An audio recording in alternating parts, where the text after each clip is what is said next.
Bonsoir à tous, très heureux de vous retrouver. Soyez les bienvenus sur ce plateau. Bienvenue aux Échos du Vatican. Le synode sur les jeunes tant attendu s'ouvre en ce moment même au Vatican. Nous allons donc largement nous y arrêter dans cette émission. Au total, ce sont près de 300 personnes, évêques et cardinaux, mais aussi des laïcs et des experts des quatre coins du monde qui se retrouvent à Rome pour échanger sur un thème cher à l'Église, les jeunes, la foi et le discernement vocationnel. Voilà le thème de cette 15e Assemblée générale ordinaire du Synode des évêques. Et pour parler des jeunes, rien de mieux que de les avoir eux-mêmes au cœur de cette assemblée. Émilie Callan est l'une d'entre eux, membre de notre télévision Ciel et Lumière. Elle est invitée à participer au synode. Elle avait participé déjà en mars dernier à la réunion pré-synodale. Aujourd'hui, elle est invitée à partager auprès du Saint-Père notamment son expérience, ses attentes et aussi peut-être ses préoccupations. On l'écoute. Près d'une quarantaine de jeunes seront participants au Synode des évêques ce mois-ci. Et pour les jeunes, c'est vraiment une occasion extraordinaire, unique, spéciale, puisque c'est une première pour l'Église d'inclure la voix des jeunes déjà à ce niveau-ci, de les amener à l'intérieur de la salle du synode, d'entendre leurs propres interventions et leurs propres espoirs en tant que catholiques dans l'Église. Alors, bien sûr, c'est une occasion spéciale, mais aussi c'est une continuation d'un processus qui a commencé pour eux en mars dernier lors du pré-synode. Donc, pendant une semaine, 300 jeunes du monde entier sont venus à Rome pour rédiger un premier rapport final qui rassemblait leurs préoccupations, leurs espoirs en tant que jeunes dans le monde d'aujourd'hui. Et ce document final a été inclus dans l'Instrumentum Laboris qui a été publié en juin dernier et qui servira de base pour les débats et les discussions des évêques pendant les 3 semaines du Synode des évêques ce mois-ci.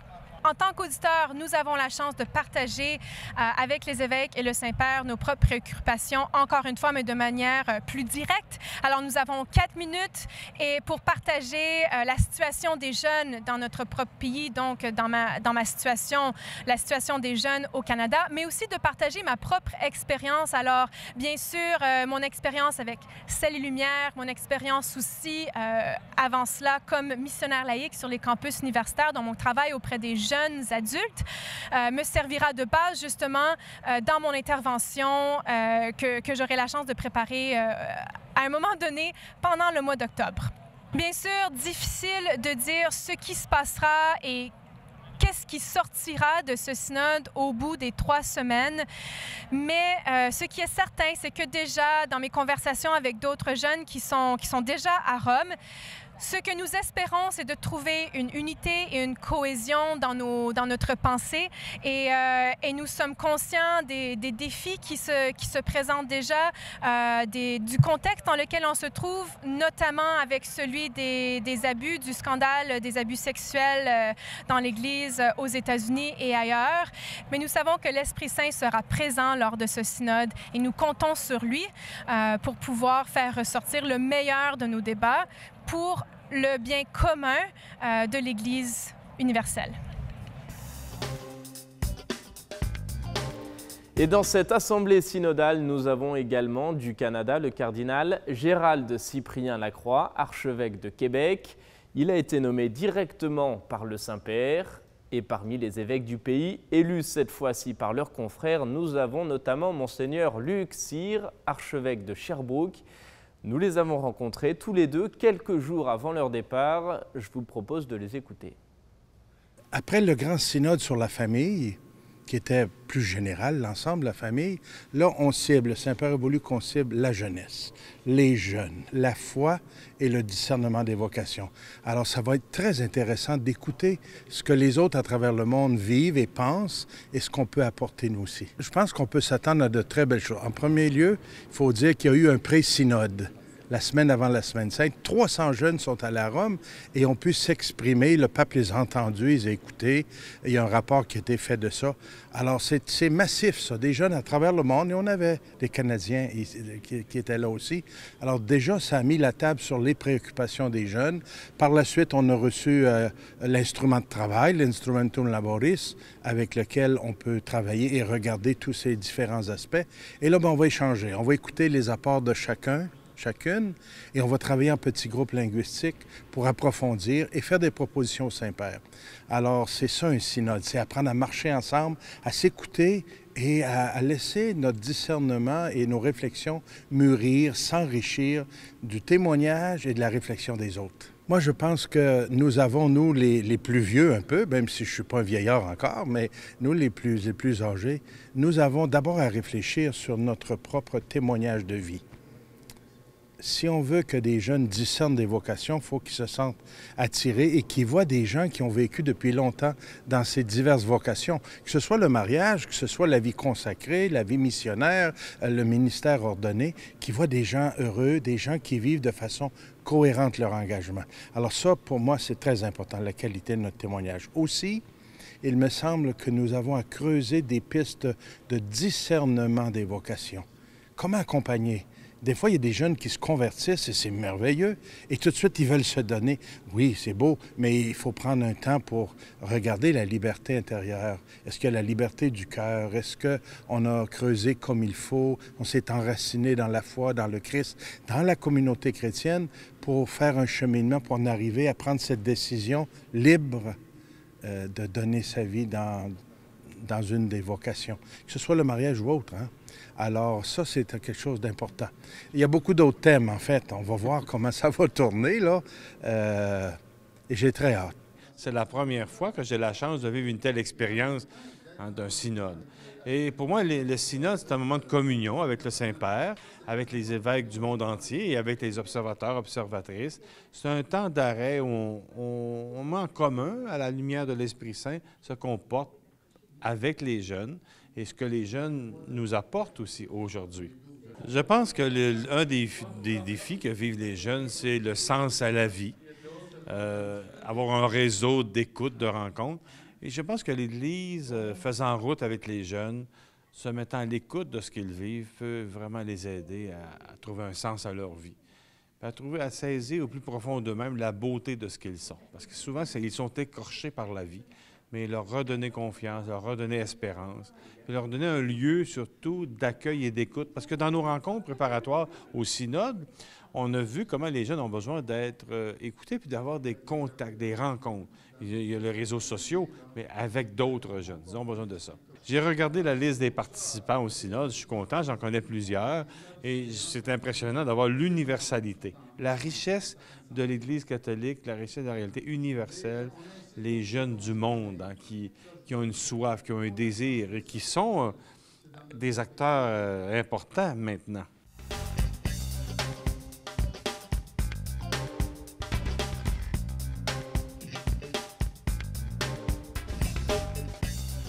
La présence de l'ange gardien dans notre vie n'est pas seulement pour nous aider sur le chemin, mais pour nous faire voir où nous devons arriver.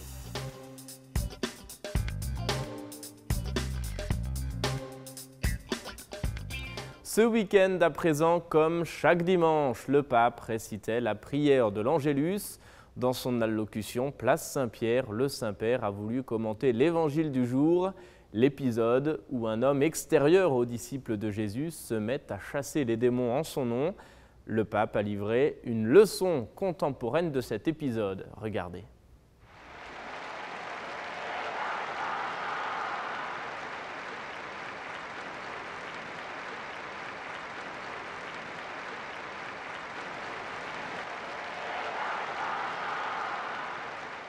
Place Saint-Pierre, lors de la prière de l'Angélus, le pape a commenté l'évangile de ce dimanche. Dans son allocution, le Saint-Père appelle notamment à ne pas penser et à ne pas juger les relations humaines selon des catégories. Il invite au contraire à reconnaître le vaste horizon de l'action de l'Esprit Saint. Dans l'évangile du jour, l'apôtre Jean et les autres disciples manifestent une attitude de fermeture face à celui qui chasse les démons au nom de Jésus, simplement parce qu'il est extérieur au groupe des disciples de Jésus. Mais Jésus, lui, au contraire, se sent très libre face à cela, car il est pleinement ouvert à la liberté de l'Esprit de Dieu, explique le pape. L'Esprit qui, dans son action, n'est limité par aucune barrière. Avec cette attitude, souligne le Saint-Père, Jésus veut éduquer ses disciples, aujourd'hui encore, à cette liberté intérieure. Cette situation se reproduit dans les communautés chrétiennes de tout temps et aussi en nous-mêmes, poursuit François. En toute bonne foi, en effet, avec zèle, on voudrait protéger l'authenticité d'une certaine expérience, en particulier charismatique, en protégeant le fondateur et les dirigeants de faux imitateurs. Et en même temps, il y a la crainte de la concurrence. Vous ne pouvez pas apprécier le bien que font les autres parce que ce n'est pas le nôtre. Le souverain pontife dénonce alors cette forme d'autoréférentialité à la racine du prosélytisme. Or, comme le rappelait Benoît XVI, l'Église ne grandit pas par prosélytisme, mais par attraction, souligne François. Ainsi, Jésus nous appelle à ne pas penser selon les catégories amis ou ennemis, nous ou eux, celui qui est dedans ou celui qui est dehors. Au contraire, Jésus nous appelle à aller plus loin, à ouvrir le cœur, à reconnaître la présence et l'action de Dieu, même dans des zones inhabituelles et imprévisibles, même chez des personnes qui ne font pas partie de notre cercle. Ainsi, le pape nous exhorte à nous examiner nous-mêmes au lieu de juger les autres. Ce week-end de toujours, le pape recevait au Vatican l'association italienne de la police d'État. Lors de cette audience, le Saint-Père s'est adressé à quelques 7000 personnes, civils, policiers en service ou à la retraite. Dans son discours, le pape a exhorté la police à se faire proche des plus faibles afin de changer le monde. On écoute un résumé de son intervention.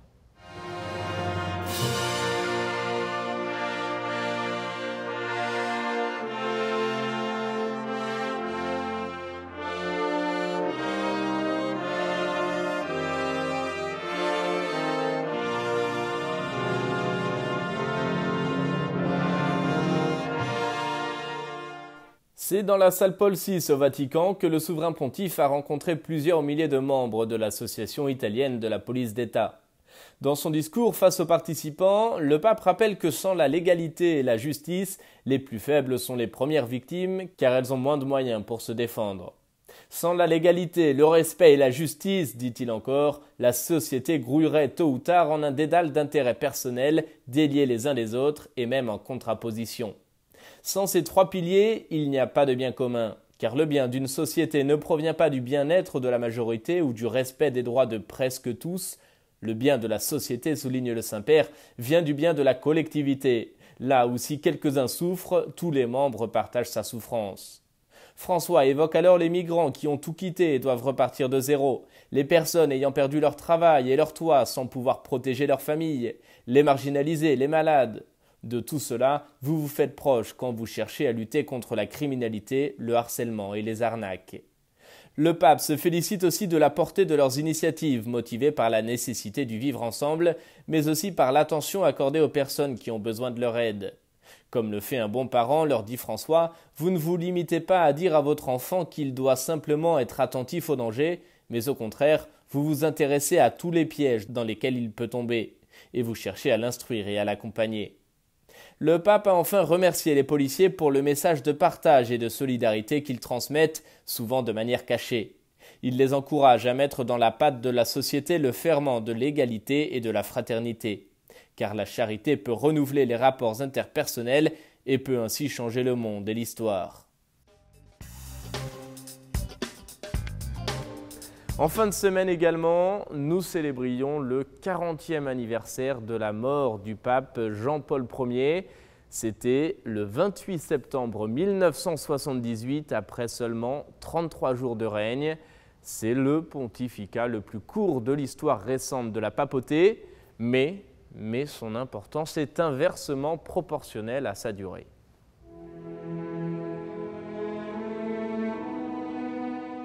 L'amore sarà sempre vittorioso. L'amore può tutto. Ecco la parola giusta.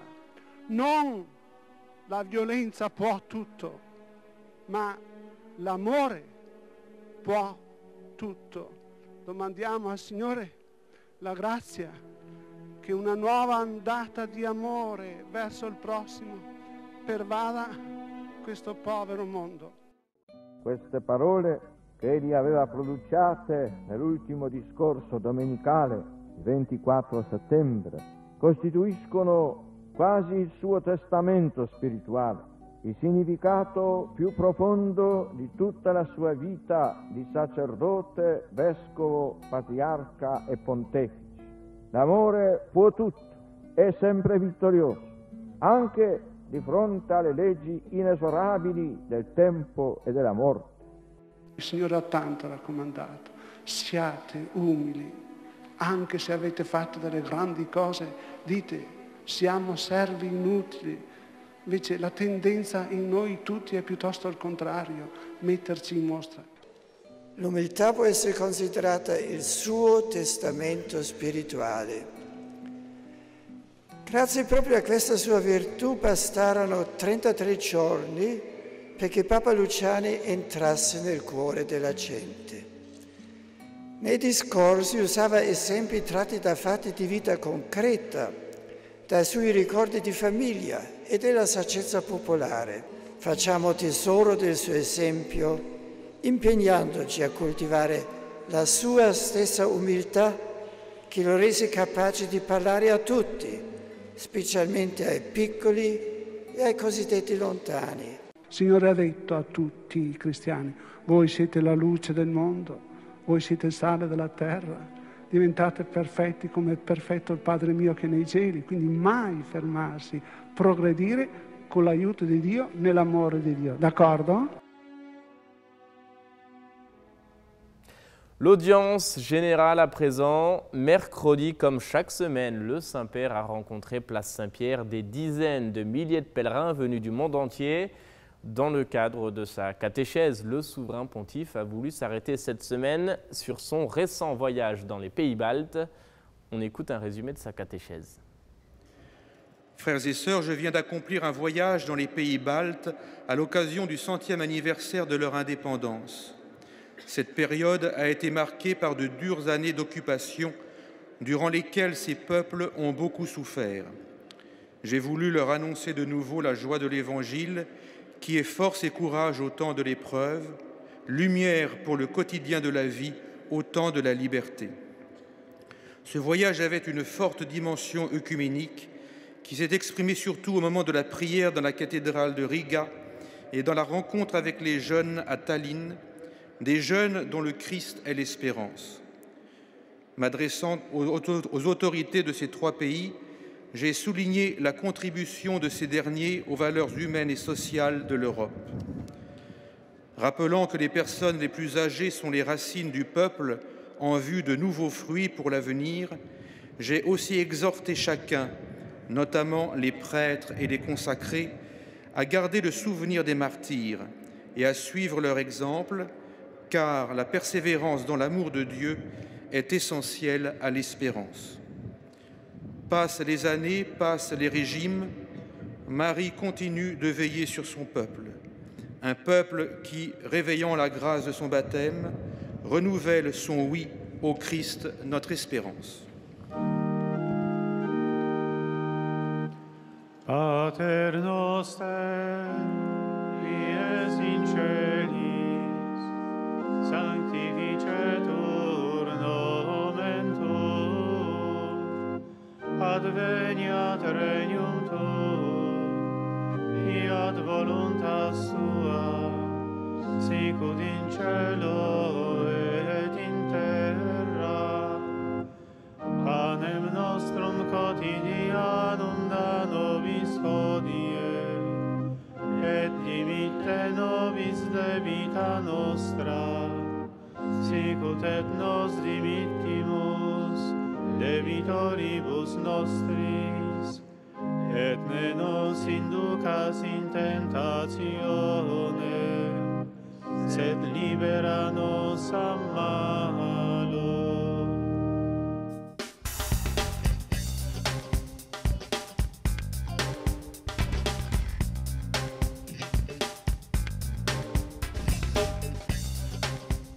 Sous l'abri de ta miséricorde, nous nous réfugions, Sainte Mère de Dieu. Ne méprise pas nos prières quand nous sommes dans l'épreuve, mais de tous les dangers délivre-nous toujours, Vierge glorieuse et bénie.